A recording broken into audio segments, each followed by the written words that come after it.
Coucou les enfants, je vais vous lire un livre qui s'appelle Marie la fourmi, qui a été écrit par Antoon Krings et qui est publié chez Gallimard Jeunesse dans la collection Giboulet.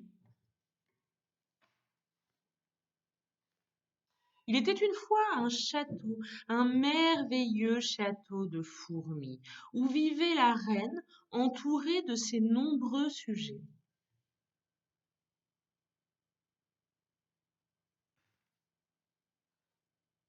Des ouvrières, Marie était la plus petite. Chaque jour, elle courait avec ses sœurs de tous les côtés à la recherche d'un peu de nourriture. Mais tout ce qu'elle trouvait était trop lourd à porter, ou bien trop gros à traîner pour sa petite taille.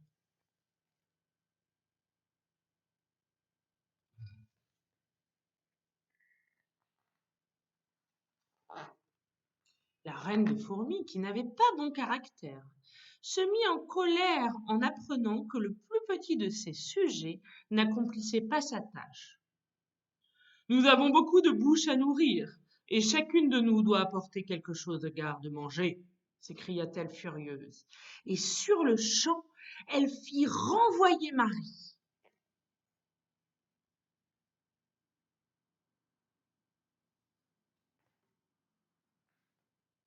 Notre pauvre fourmi s'en fut donc seule dans le jardin.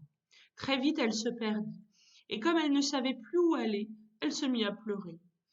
Quand elle apprit la cause de sa tristesse, Mireille l'abeille, qui butinait par là, l'invita à la suivre jusqu'à sa ruche. Notre reine te trouvera peut-être un petit travail. Il y a tant de choses à faire en ce moment.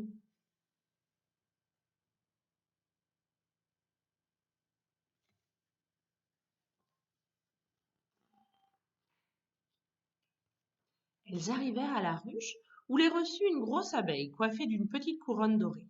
La reine. Les fourmis sont de bonnes travailleuses, les cuisinières sont débordées avec tout ce miel. Tu les aideras, dit-elle. Oh, merci, Majesté, fit Marie en s'inclinant du mieux qu'elle put.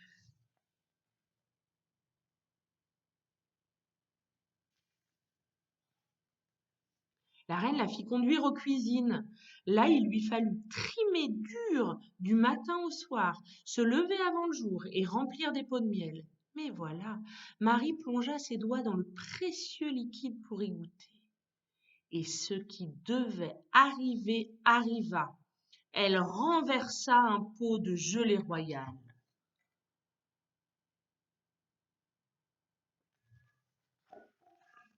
Lorsqu'elle eut vent de l'incident, la reine se fâcha et fit jeter dehors la fourmi encore toute poisseuse. Marie se retrouva de nouveau très seule.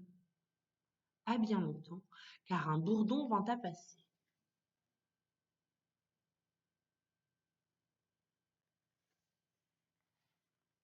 Comme son roi cherchait à se marier, Léon le Bourdon emmena Marie jusqu'à son château pour voir si elle ne ferait pas l'affaire.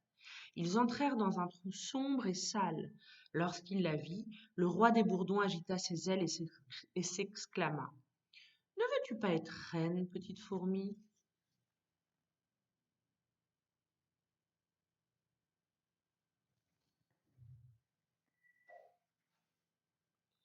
Être la reine d'un roi aussi laid?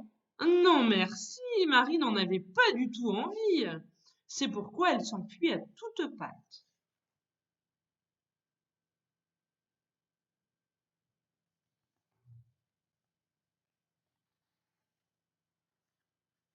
Elle courut se cacher dans un bouton de rose, et là une petite voix lui dit. Ce que je m'ennuie à toujours rester repliée sur moi-même.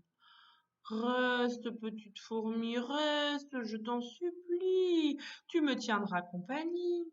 Aussi, dit-elle oui à la rose qui s'ouvrit et exhala tout son parfum.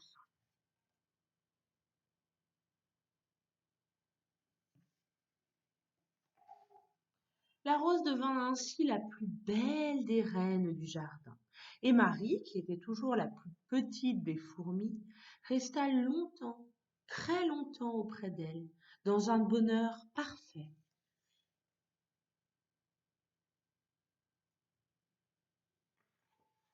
Et voilà, c'est terminé. Bisous, à bientôt.